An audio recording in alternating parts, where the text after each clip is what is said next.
Okay, hello everyone, and welcome to the July TELedvisors webinar. I'm really excited to see you all here.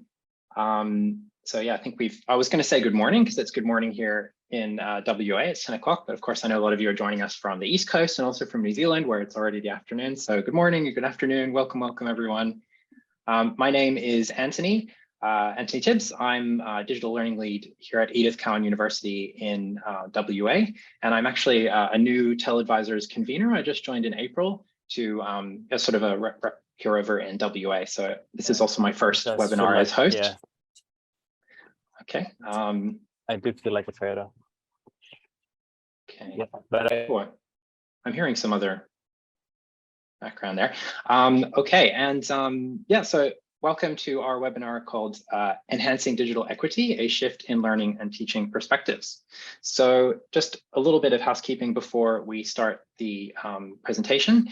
So please feel free to post your questions in the chat as we go. I'll be keeping track of those, and we'll have some time at the end to either revisit ones from the chat, or also, people can jump on mic as well and ask questions directly as well. So yeah, apart from that, yeah, the session is being recorded and the slides and the recording will be made available afterwards as well. Okay, so without further ado, it's my pleasure to welcome Justine Maldon, Michelle Pedlow, and Daniel Galogli. They're also my colleagues here at ECU. So Justine is a senior learning advisor, Michelle is a senior learning designer, and Daniel Galogli is the senior learning environments advisor and the lead of the e-learning assist team. So they're all my colleagues in the Center for Learning and Teaching here. So I'll hand over. I think, Michelle, are you starting? I am. I'll hand I'm over just to going Michelle. to share my screen and get it all set up. Please tell me you can see my title slide only. Somebody just sing out because I can't see the chat. Yep, we can see it's looking good. Looks good. Excellent. Thank you. Hi, everyone. Thank you for joining us today. As these things go, I woke up yesterday with a really raging sore throat, so my apologies if I am sort of coughing a bit through this. Welcome to our webinar on enhancing digital equity. I am Michelle Pedlow and I'm a senior learning designer in the Centre for Learning and Teaching, and I predominantly focus on curriculum design and development. Justine Maldon, I work very closely with. She's a senior learning advisor and she was predominantly student facing, but also does quite a lot of embedding of academic and digital literacy skills, particularly around communication skills. And Daniel, as we heard earlier, Daniel is in the Learning Technologies and Innovations team, and the three of us, we're all in the Centre for Learning and Teaching. We work across sort of 3 teams and we work closely. Daniel's team is predominantly staff facing in terms of supporting staff with the learning technologies. So just do an acknowledgement of country. So we acknowledge the Noongar people as traditional custodians of the land upon which Edith Cowan University's campuses stand and where we meet. In particular, we pay respects to our Noongar elders past, present, and embrace their culture, wisdom, and knowledge. So a quick overview today. We're going to give you a bit of a background on the project and the work that Justine and I have been doing in the School of Nursing Midwifery at ECU for postgraduate students. We're doing a research project on the work that we've been doing, so Justine will take you through that shortly. I'll give you a bit of a context about Edith Cowan University and the types of students cohorts that we have here. We're going to talk about digital equity, the student voice, talk through the student survey data as we have currently collected to date, discuss the early findings, and then we're going to talk you through the institutional support for students and bring the staff in as well to some interesting information we've seen in terms of the data, which is correlating with the student survey data and the staff contacting the Learning Technologies team for support.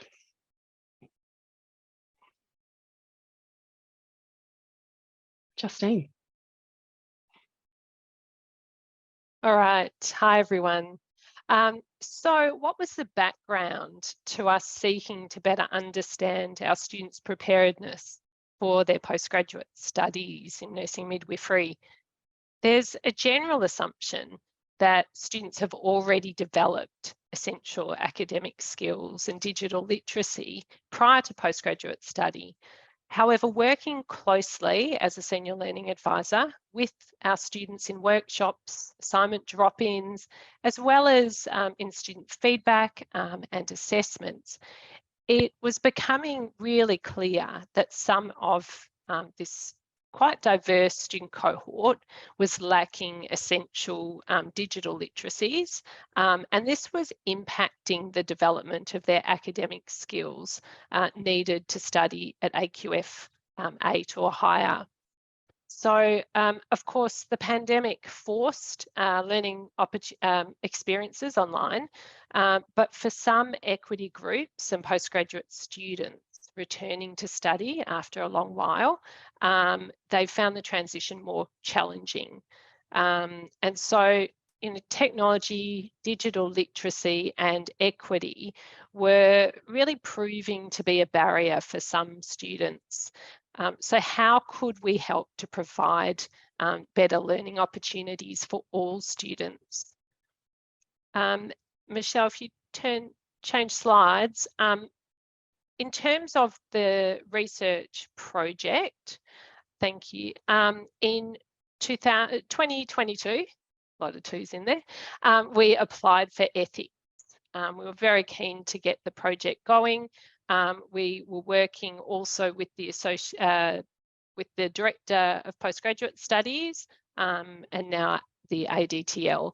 And we were particularly interested in understanding our students' perceived skills and perceived barriers in terms of their academic and digital literacies prior to commencing their postgraduate studies, so at the beginning of their first semester. So you can see there the research aim to understand their students' preparedness for their studies, and with an aim to enhance learning via targeted academic and digital skills resources and learning support. Okay, thanks, Michelle. In terms of methodology, we designed pre and post semester postgraduate skills self-assessment using Qualtrics and in collaboration with academic staff in the School of Nursing and Midwifery, and also the librarian, as well as the learning and teaching team. And all new commencing students enrolled in postgraduate studies in the school during semester 1 and semester 2, that we just, orientation week, so we're just entering now, are being invited to complete the self-assessment. And descriptive qualitative design and thematic analysis are being used. So I'll just give you a little bit of a context about Edith Cowan University. ECU has around 31,000 students and offers 189 courses across 23 fields of study. And they cater for one of the most multicultural student populations in Australia, typically welcoming around 7,000 international students from more than 100 countries every year. The School of Nursing and Midwifery at ECU serves the 5th largest nursing cohort in Australia and the largest in Western Australia, comprising of over 3,500 students. So the postgraduate cohort was where we focused, as Justine mentioned. This is data as at the end of 2022, because this is what we were compiling for the ethics application, but essentially, on average, we're welcoming around 700 to 800 students every year, commencing students. We've seen a steep growth in enrolments in the postgraduate space since 2018, 257% growth, which is massive. Catering to about 1% of Aboriginal and Torres Strait Islander students currently. And you can see the distribution there of domestic versus international students, and the mature age population is at 89%.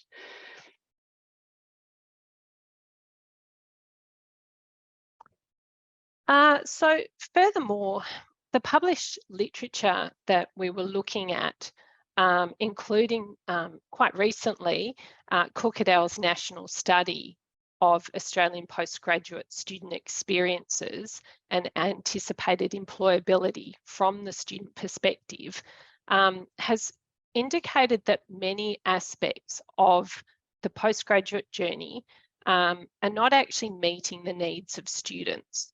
And also highlights the importance, in particular, of belonging and also preparedness for postgraduate students.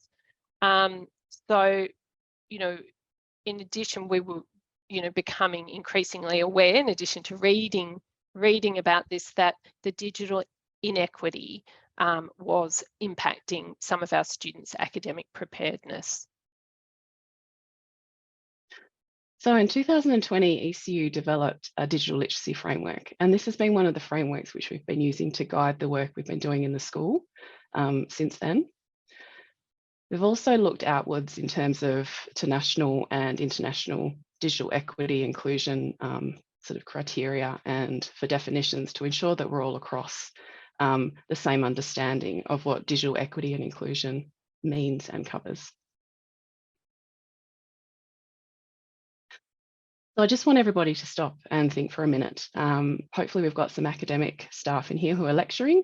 We've probably got some learning designers and learning advisors supporting, and maybe we have some professional staff who are not teaching, but say library staff, etc.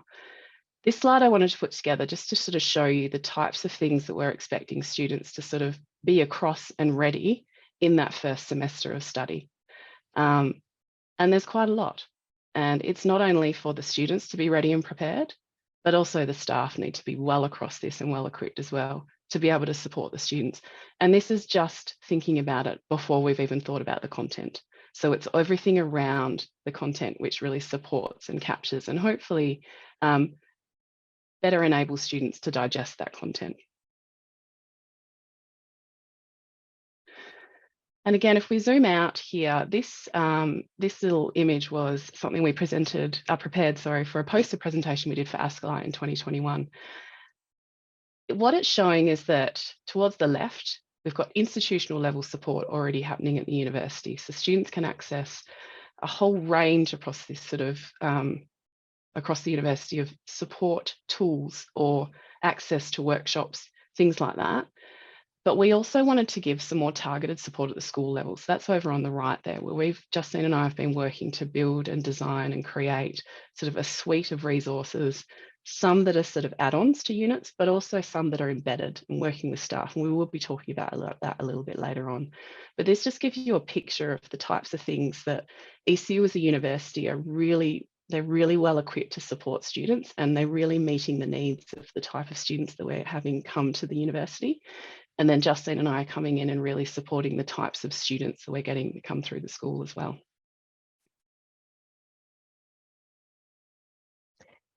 So we were really interested in the student voice, of course, that I was hearing anecdotally you know, that was suggesting that some of our students were not as digitally and academically literate for AQF 8 or higher, as we may have thought. And we developed in 2019, in fact, one of my predecessors was also involved in the postgraduate research and inquiry skills modules. And that was to support students in terms of academic skills, foundations of research knowledge, reviewing the literature. And we reviewed those again recently. Michelle and I are working closely together on that with the librarian and some academic staff. Then in 2022, we reimagined and refocused postgraduate skills workshops that we'd been running for just-in-time support. We increased those to weekly and throughout the semester. And we changed what were quite structured workshops into student-led sessions. So giving students more opportunities to learn and practice the skills that they told us that they needed to focus on. We also developed this self-assessment, which I'm very excited to share some of the feedback from students with input from academic and library staff and postgraduate students. And that's when we also applied for the ethics, as I mentioned before. So since the start of semester 1 this year, students are getting a clearer sense of expectations using this self-assessment and where they're at in terms of their academic and digital literacy before getting into their content and assessments. And staff, importantly, are also gaining a better understanding of where the students are at when they're commencing their postgraduate studies.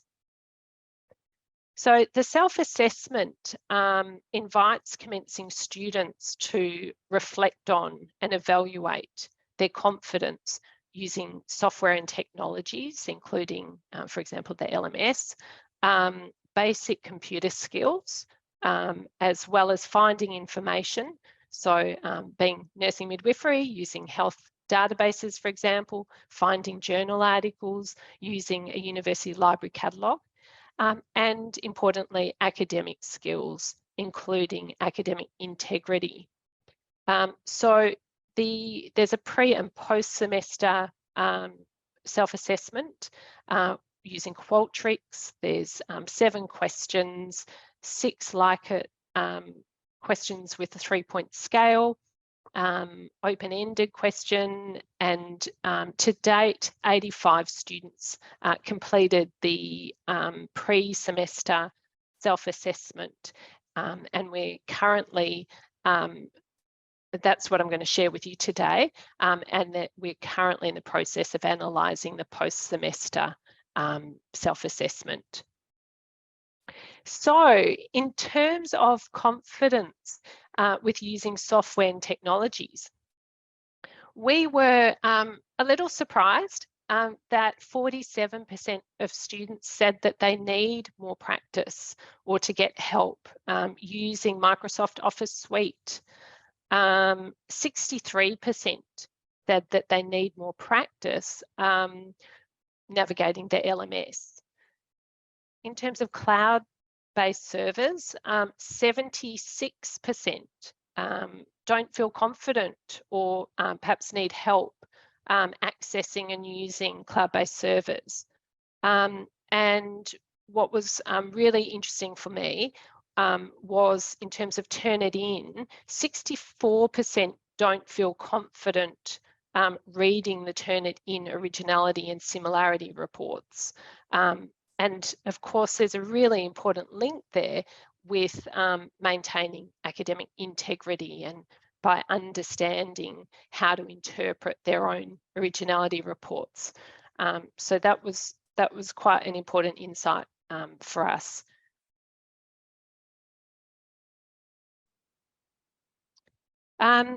In terms of confidence with finding information, 69% of students didn't feel that they had adequate digital and information literacy in order to find information to support their postgraduate studies. And in terms of confidence with other academic skills, perhaps lower. I'd be interested to of course know what everyone, I'll be checking the questions soon, but interested to know what you think in terms of whether these are lower than expected for postgraduate students. So 78%, there is a lot in there, I'll try and break it down, but 78% of postgraduate students said that they need practice and help with academic writing. 69% for paraphrasing, 76% for critical thinking and analysis, 51% for language, grammar, spelling, and 65% for planning and note-taking. And then finally, they're 89% for managing information and using EndNote.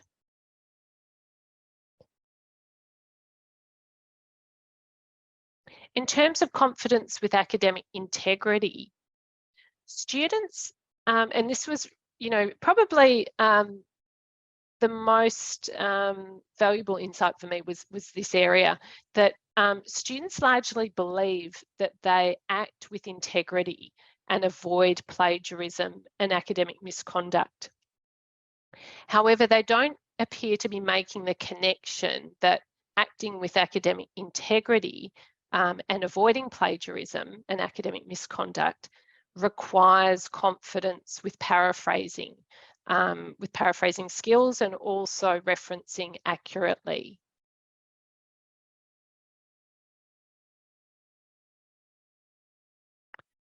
Uh, 62% of students felt that the self-assessment, or they responded that the self-assessment helped them to identify the digital and academic strengths and their weaknesses.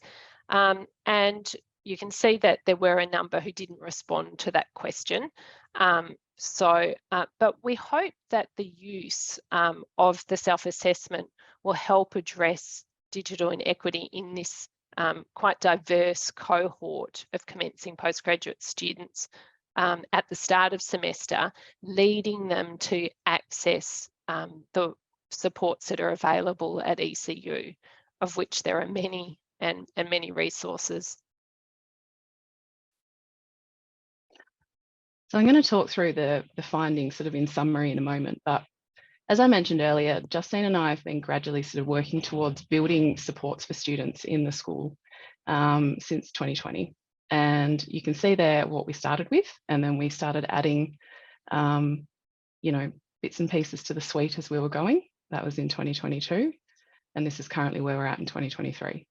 And so what we're seeing here is there's been steady growth in engagement from students as well as with staff, because we've been working with staff to actually embed some of these resources into units. So students have to engage with them, which things like the postgraduate research and inquiry skills modules, PRISM, which we've mentioned earlier, that's embedded into our research units, for example, to really help the students have a really good foundation before they go through with the studies of those, you know, in the postgraduate space. But the students as well are engaging with all of these supports, which we're really excited about. It means that all of our hard work is starting to pay off. It's just started absolutely pouring at my house, so I'm sorry if you can hear the background noise there. Just consider it relaxation sounds. So the early finding at this stage, the introduction of the self-assessment tool has been an important addition to our suite of resources. So many students lack confidence to recognise that they actually need more practice. So we're hoping that this tool is going to help them realise those areas where they might need practice, and with which tools are they going to need when they come into the postgraduate space to be confident with in order to really sort of flourish in their degree. And the students really do need to build their academic and digital literacy skills to successfully complete the requirements of their courses. So according to the students, they recognise now, since completing our self-assessment, that they need help and practice with the academic writing, paraphrasing and referencing, searching library databases, using e-portfolio software, which is a key thing, particularly in nursing and midwifery, but it is expanding across ECU, and reading Turnitin and originality and similarity reports. And as Justine mentioned earlier, the key here is the students believe they act with integrity. And I think we all need to remember that. I don't think majority of students really want to try and, you know, engage with any plagiarism, misconduct, etc. At the heart of it, they really do want to do the right thing and the best thing. The problem is they're not making the connection that acting with integrity and avoiding plagiarism and academic misconduct requires confidence with these academic skills, such as paraphrasing and referencing accurately. So when we talk about supporting students, I mean, really there's an expectation, given that it's 2023, that students just know this stuff. They just know, they should know. Think of that slide I mentioned earlier, the mind the gap. There is an assumption that they just know how to do and engage with all of these technologies when they get here because of, you know, the digital age we're in today. Digital equity considers all facets, including the abilities of those who teach. And it's not simply about how to access appropriate resources for learners, but also how to teach in the digital age for staff.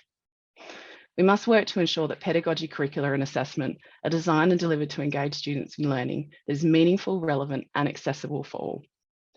Technology-enabled and learner-centred, a pedagogical approach that transforms teachers' roles and enhance learning outcomes could be the key here. By working in partnership with academic staff, we, and I say we, that's people like myself, Justine and Daniel, can enhance the academic staff's knowledge and skills in using and applying technology-enhanced learning. Essentially, what we need to do is start giving staff a real sense of agency, particularly around the embedding of these academic and digital literacy skills, and in the use of our, well, in this instance, the ECU supported technology, but your institutional supported technologies. Daniel, over to you. Thanks, Michelle. My name is Daniel. I work for a team called Learning Technologies and Innovation. Inside my team, there's two sub-teams, and that's the ones that we're focused on today. So there's the e-learning assist team, and we focus on high-level technical support to our staff for the e-learning tools. We also research, deploy, and investigate sort of any issues with new technologies, emerging technologies, and what's happening in that space. There's also another team that's called the Learning Technology Support Officers. So this team provides training as well as elbow support and then also direct support. I think there was a question there if this is a centralized team. Yes, this is a centralized team, so we're not limited to a single school or faculty. We're for the entirety of the university. So we focus on delivering expert information for the learning technologies to make sure that for ECU's learning technologies. So this next slide here is just briefly sort of reviewing the volume of tickets and requests that come to our respective teams. From the inception of when we started recording, which was in July of 2021 across 2022, we see a clear peak at the beginning of teaching, not necessarily during teaching. So it's leading up to the beginning of semester. So this is prior to students accessing. So we're seeing our staff being proactive in terms of their requesting of support rather than being reactive when they come across any issues. So this pie graph here is the top support request that we have. The reason why Canvas is so high is because it's the default one. It's the one that often a support request might sit in until something's been determined what level it is after that. And it's our learning management system, so it just tends to be the main focus. If we move to the next slide, when we omit Canvas, we get a better understanding of what things people are actually asking for in terms of the e-learning tools that my team support.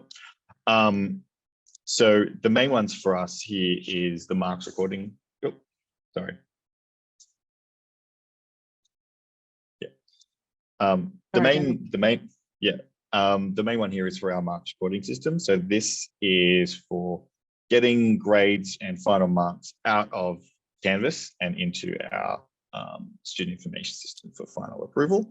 But outside of that, we're seeing lots of requests for Panopto and PebblePad. Panopto is our video management software, and PebblePad is our e-learning portfolio.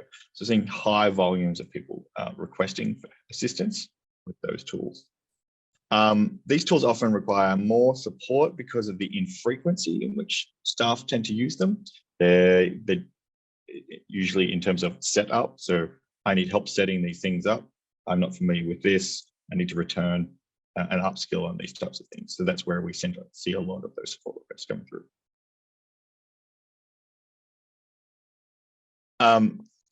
Because my team works collaboratively with the general IT support team, we sort of have a deeper understanding of what's happening across the entire university because we can mesh some of this data together. This slide here goes through the entirety of support requests by any students from the School of Nursing and Midwifery here. So we have tier 1 support. So this is like basic how do I do something? We have tier 2, these are things that can't be solved by the first level IT team. And then we have tier 3, these types of requests are something might be broken or a database change, or actually something might really need to be fixed. Tier 4 is a special thing to ECU. This is more about setting up and connecting students in the beginning. The number I know looks really high, but it's usually in line with our number of commencing students because it has to do with setting up an account, getting an ID card, that sort of thing. And we also have a series of unsupported requests, so things that reach our IT support team that just can't be resolved by them or there is no resolution. So unfortunately, we do get lots of those requests, but we are seeing lots of students engaging with our IT support. So we're hoping that they're using the resources that are available to them.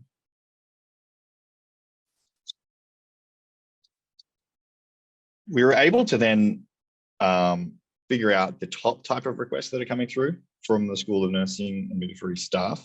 So these are things like identity and access management, but this is, I forgot my password. So we could probably ignore that one as a type of request. But the next ones are really important. So they really tend to be these e-learning tools. And this is general across the entirety of the uni. So this is IT help desk all the way through to my specialized team. So people asking for support with Canvas, people asking for support with Microsoft and all of its suite of tools, using and connecting to teaching spaces. So teaching spaces may be booking a room, getting resources for that, the physical room, organizing and connecting emails. We got identity cards and access, which is the big one, and Microsoft Teams. I'm calling out Microsoft Teams here because that is ECU's virtual classroom tool. So our academic staff use Microsoft Teams to engage with students in online lectures and things like that as well. This next set is question top IT. Jumped around. For students, once again, students, a very popular request is, I forgot my password. And I think that's probably, if we went to any university in the world, that probably is the top question. But we're seeing the students from the School of Nursing and Midwifery ask similar questions like, I need help with the Office suite. I need help with Microsoft. I need help with Canvas. I need help with the e-learning portfolio tool or Panopto, our video content management tool. So the students and staff seem to have an aligned top set of questions and things that they're inquiring about and asking help with. Changing topics here again, this is just some more data. So this is part of what my grader team does is provide support staff training sessions. Across 2022, 2023, we ran 304 training sessions. So these can vary between 1.5 to 2 hours, 2.5 hours, depending on what they are. And this is how many sessions we've run across the entire time. So our staff are asking for these things. We create a calendar at the beginning of the year and people sign up. And we've only recorded the sessions here that actually do run. So we've got people coming to these sessions, doing them and attending. So it seems to be a variety of things, but mainly focusing on the teaching and learning. We had a few variants on some of the Canvas tools, how to use Canvas, turn it in for marking, how to use Microsoft Teams as a virtual classroom. These are the types of things that people are asking for. And this is a lot of, if you decided to break this down into working time, this is a lot of actual working time, people attending. So we're really, my team's really happy to see these numbers. We want to see our staff engaging and connecting with these types of support, these types of trainings, even if they're coming for a refresher. And we do tend to see a lot of people coming back to these sessions just at the beginning of the semester, just to make sure that they're on point and they haven't missed anything.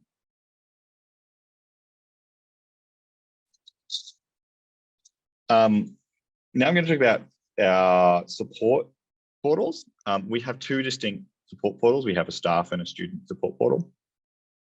We're able to record visits to those pages, but we aren't able to see who they are. So we're not able to break that down to the single school level, but we're able to sort of see the general trend across campus. So for our staff, we have the outlier of access dates. We think that's because we spruiked that one a lot at the beginning of semester, so that might be just a small outlier. But our staff are asking for support or viewing support materials on things like managing assignment extensions, general assignments and analytics, how to add and manage staff, and using the tools inside Canvas. A great one here as well, we're seeing staff visiting our accessible design pages as well, making sure that the content they're creating inside Canvas is being used. The next thing here is student visits, because this is a different portal, we're able to track that differently. Surprising, one of our biggest outliers here was the submitting video assessments. We think this is because we encourage our staff to put a link to this particular support material when they're asking students to submit a video assessment. So it's good that our staff probably are listening, providing that direct link to that support page. It is clearly an outlier because we at the university haven't really found a great single way of making that a really seamless experience for the students. We're trying to engage with The vendors, particularly Panopto, I'm trying to make that more streamlined, but we haven't actually seen that. But students, again, are asking, how do I engage with these e-learning tools? What do I need to do? So the support resources are being used and utilized. So that's what we're after and we want to see. And we can see the trend on what people and students are doing.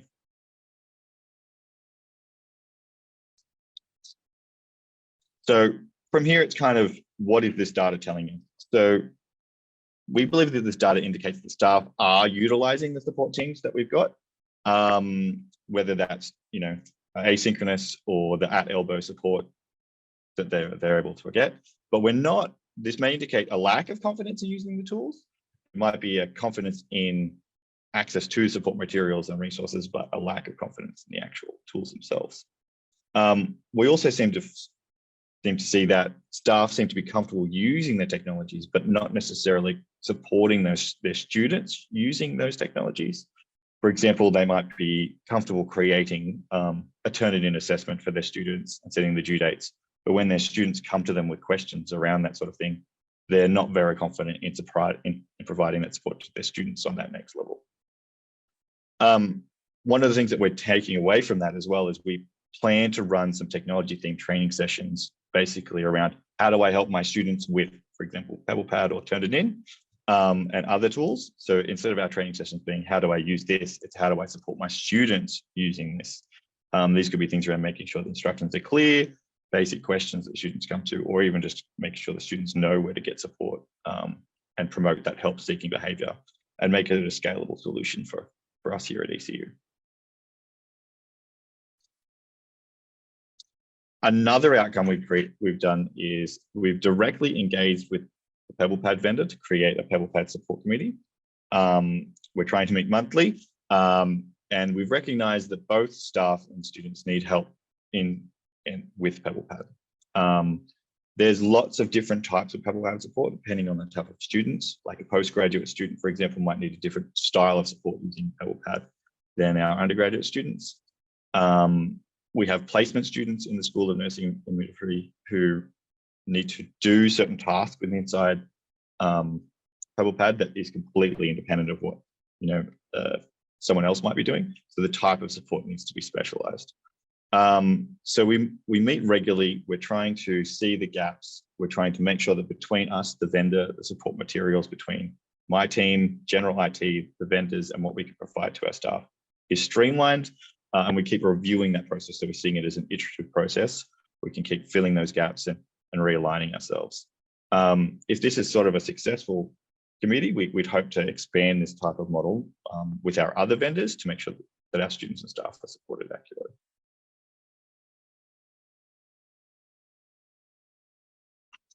Thanks, Daniel. Sorry, I was getting a bit trigger happy with the slides there. Great, thank you. So thanks for sharing the data around the staff and what they're accessing through our centralized team in CLT. And what we're finding when we now look at both sets of data, so the student survey data and then the data that Daniel shared, when comparing that data with the staff technology support data, it may actually reveal that the software systems that staff need more help with are actually the same ones that the students have low confidence in, which is really interesting. And before, because Justine and I, you may have noticed, we did start this project first and we engaged Daniel later in the piece.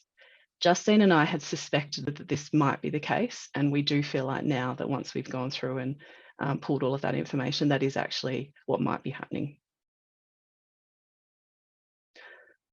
So this slide here, I wanted to pose some questions, and you're more than welcome to pop some responses in the chat.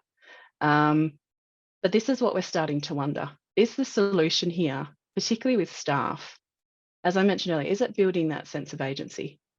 Is it giving them a bit of control over, aspects of the learning technologies, the embedding, the engaging, or as Daniel said, his team are hoping to do is develop more help-seeking behaviour and have self-accessing resources rather than, say, a phone call where they need to wait for a response. It's like, oh, I know where to go for that, or I've attended this training session, I've been front-loaded with the information I need, I'm confident to give this a go, I'm now confident to work with my students.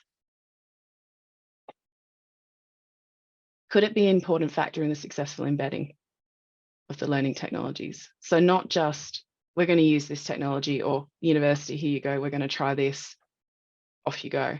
But actually the staff taking it, understanding it, playing with it, really testing it, embedding it in their content, in their courses, and then guiding the students through and, holding their hand and taking them on that journey with them to, use the technology to really bring them along and enrich the experience of delivering that content. We did wonder if staff who are involved in the design of TEL, are they more confident teaching it to students? And therefore, is student confidence greater? Being a learning designer and doing quite a lot of reading in my role, I do think sort of the former of that question is correct. So if they are involved with the design, I think they will be more confident. Does that therefore mean that that student confidence is going to be greater? I'd love to hear your opinions. Some of the reading I've done, not widely, does seem to indicate that that's correct. Student confidence will be greater. Do confident staff help create a positive learning environment which supports student learning? Again, as a learning designer, and I think I could speak for Justine here, yes, we think that positive learning, you've got an academic that comes in and they're ready to go and they're not unsure, they know exactly what they're doing, they're guiding, they're excited, makes such a difference to the student learning experience. So do confident staff make a difference? And when I say confidence, it's like I've said before, confidence with the learning technologies, confidence to teach in a digital age. I think we could all agree that staff who teach at university or teach in schools, it doesn't have to be universities, they are very confident with the content. They're very confident in their discipline. But when it comes to the learning technologies, it's always kind of taken a back seat. But if we help build that confidence with staff, I think it'll make a much more, valuable and exciting experience for all. Will staff be better able to provide contextualized support in their unit for students who are not confident in using the technologies? So this kind of goes back to what Daniel was talking about before, the scalable solution. So while we do have these teams, and most universities or educational institutions are similar, at ECU, we've got the Centre for Learning and Teaching, which is a centralised area. And we have the team that Daniel is leading, along with Ratner. Hi, Ratner, I did see you here, to support staff with the educational technologies. But really, a more scalable approach would be to have all of the staff feeling confident and having a good sense of what to do with the technology, so they don't need to be ringing this centralized, time wasting or anything like that, trying to seek support when they could go, no, I know exactly what to do. I'm going to get straight on with it. Could that be a factor here? Could that be a positive influence if we can start, building in that contextualized support into our units?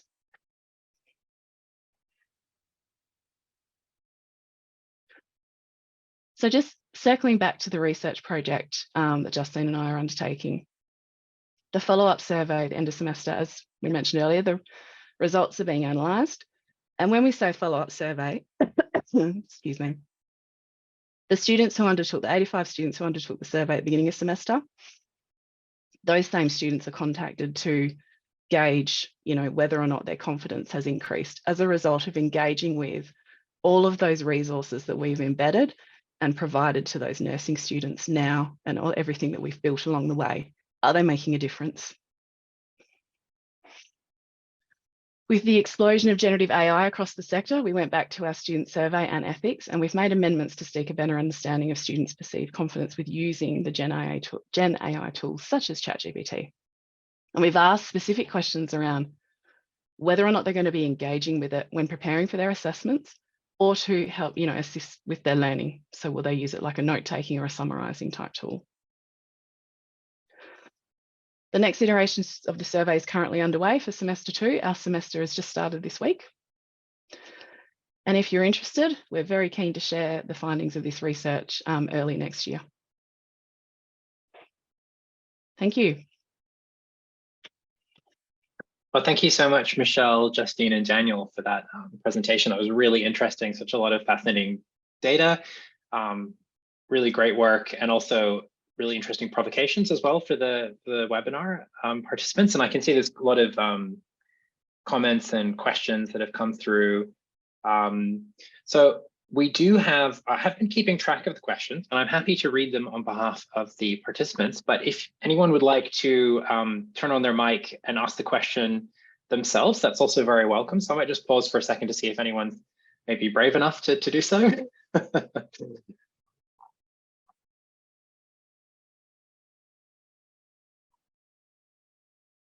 Okay, well, while people are thinking about that, I might just take advantage of being the host and ask one of my own questions. So I noticed that in the data you were showing about engagement with your support resources and the webinars and things, the workshops, etc., that there was quite a large jump in engagement between from 2021 to 2022. So I'm just curious, what was happening behind the scenes that may have driven that quite big jump in engagement? So Anthony, I think that was the line graph with the staff that Daniel presented. No, actually, I think it was the earlier slide where you had the 4 years. With the students. Oh, yeah. yes. Yes, that's right. To be honest with you, blood, sweat and tears from Justine and my part. Working, I mean, partly I think we had a new Associate Dean Teaching and Learning come into the school in 2020, Fiona Foxall. And as a team, we just worked, the cohesion was amazing. And I think we were getting great buy-in with academic staff, plus nursing academics, they really care about their students as well. I mean, I'm not saying other academics don't, but this school in particular, they wanted their students to do well and succeed. So I think all of that was like a perfect recipe for Justine and I just get in there and go, right, well, we want to do this, this and this. The postgraduate research and inquiry skills modules that we mentioned, we got a teaching and learning grant to build those modules. So we put some quality resources together, things that were embedded, and also Justine's work with supporting the students with these drop-in sessions and highly contextualized, letting them lead the way on what they want to, seek help with. All of it, I think, was exactly what the students needed. And I think that's why you're seeing the engagement, because also it was word of mouth. Don't know if anyone else wants to add anything, Daniel or Justine. That's great. I actually have sorry, Justine. Yeah. Yeah, just to add to what Michelle had to say, I think working with unit coordinators who are very invested in teaching and learning, which is great, not just their discipline content, and who were very proactive about embedding PRISM, for example, those modules into particular units. Also actively promoting any just-in-time support that was obviously expanded but well promoted by unit coordinators and the director of postgrad studies for students who need it. I saw a comment in there earlier about, let me find it, and I don't want to do your job, Anthony, sorry, but I think someone made a point, is it compulsory? As a mature graduate, I avoided this sort of training and now processing applications for exemptions from students to get out of it. And I had a real laugh along with lots of others.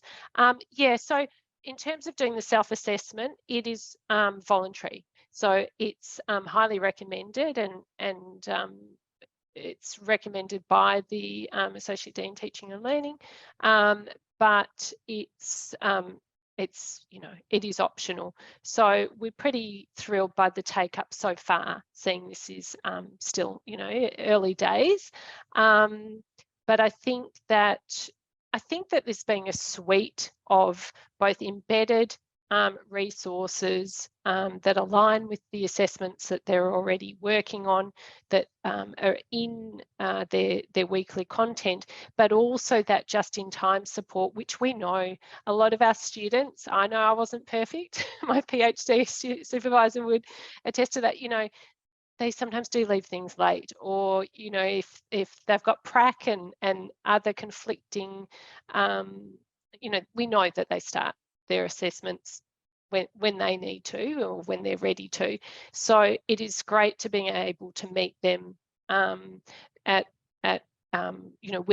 where they need us to be. But of course, ideally they do the embedded activities, and in an ideal world then wouldn't need the wider suite. But that's all. Thank you.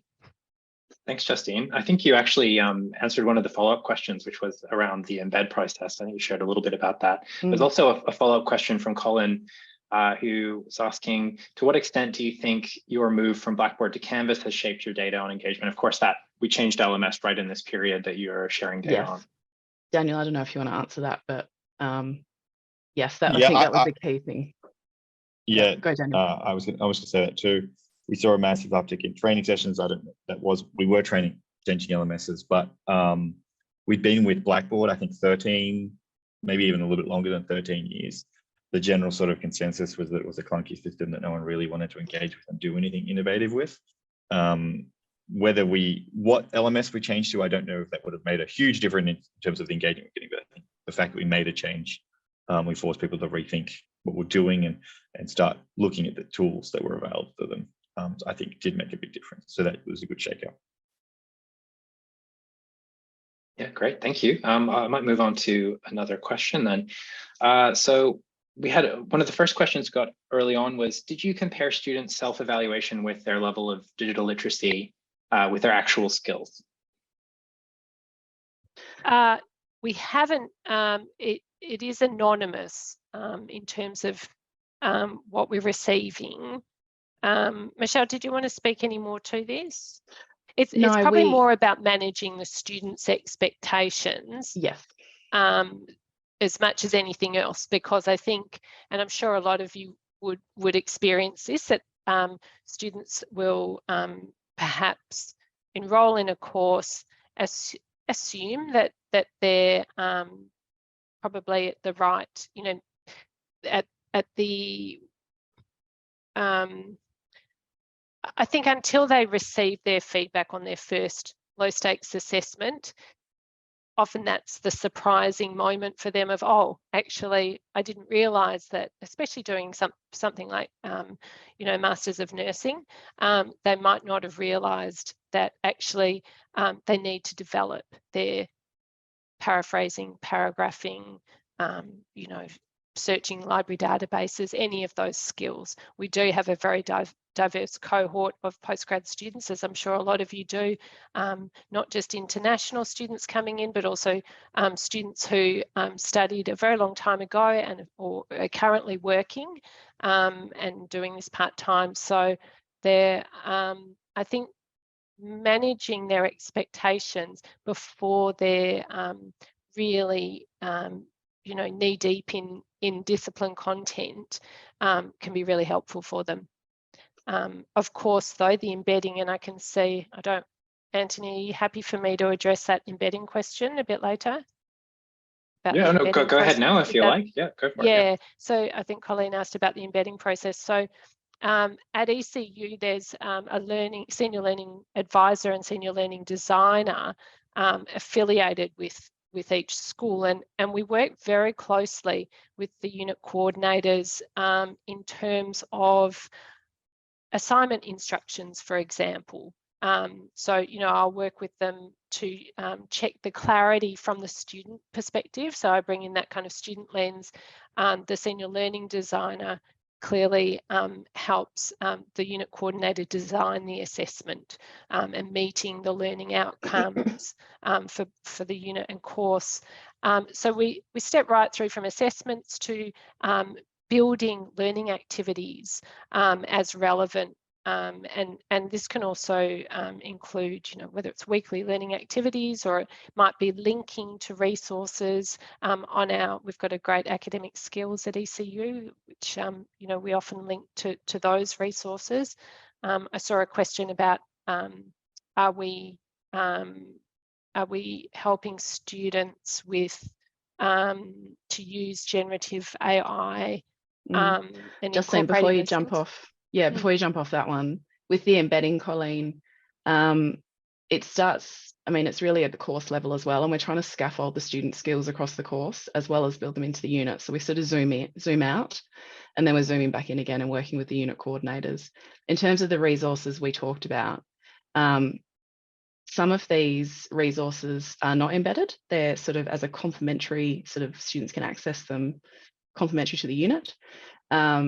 But other resources such as Prism that I mentioned, that is properly embedded into units, in particular courses at the key points that the students will need. There's 3 key modules in there, and those modules are embedded and very much aligned with the assessment as well. So they're timely embedding, and we've worked with the unit coordinators on that and the course coordinators on that embedding. So there's sort of, I guess, there's a whole bunch of things going on here, which we're hoping the students don't notice. It's all just via osmosis. We're helping to enhance and bring them through their course and help them through. Sorry, Justine, keep going on the Gen AI. No, that's okay. Thank you for jumping in about the embedding. In terms of generative AI, I was just going to say we do support students to understand how to use it responsibly and to support their learning and their assessments. I think that's, might hand back to Anthony to to manage the order here. I might be jumping ahead. No, I think, Justine, I think that's a good one to move on to next too. So we had so the 2 questions we had about AI, there was initial question was any plans for incorporating skills around generative AI? I think you've talked about that a little bit. And then we had a follow-up that was from Claire, and then Hannah had a follow-up sort of comment question saying that there was a Texa Cradle webinar yesterday that I think maybe many of us, I certainly attended that. It was very interesting. And there was a question raised related to this topic. So if Gen AI is able to do something such as proofread or conduct lit reviews, should these skills be taught to students since they're tasks that are likely to be fully outsourced to Gen AI in the future? So maybe it'd be interesting to hear what the presenter, what you think about that question. I'll take this one. Jump in, guys, if you need to. But I've been engaging a lot with ChatGPT and Bard and Bing and a whole bunch of other ones, and I myself have been running some things through. I'm still not seeing, I mean, maybe it's because I've got a critical eye, but I'm still seeing areas for improvement with the Gen AI, what it's producing. So I think there's 2 things. I think there might be an element, yes, where it might speed up processes in terms of how students learn and study. I myself have just commenced a degree, and I am also playing around with what I can use it with to help as an efficiency, because I'm still working full time. But at the same time, the key things, and this is a lot that the university has been talking about, we need to teach students how to critically review and critically analyze what these types of platforms are producing. So again, it's coming back to educating students and showing them what to look for, and also how to engage with these types of platforms now and when they leave university and they're, functioning adults in workplaces once they leave. So I think there's a lot of talk around how we do that, and some of the academics already have been really keen to engage with the Gen AI and bring it in as a process as part of their assessment on the way. Go to Gen AI, pop this in, what did it produce? Now I want you to write something and analyze what it's produced for me. And so it's really sort of broadening the student's perspective on incorporating it, but also teaching them how to think critically and laterally. And also that the outputs are going to depend on the quality of the inputs. That sort of, so we really do try and step them through. There's so many considerations, but step them through how they can use it effectively. Great, thank you. Well, I think we got maybe we've only got 1 minute. There was one more question, and there were some also good comments and questions here. So basically, the general consensus from the chat is to say thank you very, very much for this fascinating presentation. Really great work. Just would like to say thank you on behalf of TELedvisors for coming and presenting about your project and sharing all this really interesting data and giving us an opportunity to think about and engage with this really important topic around digital literacy. So thank you so much, and thank you everyone for coming. As I said, the recording will be available after this. So thank you very much, everyone. Thanks for coming, everybody.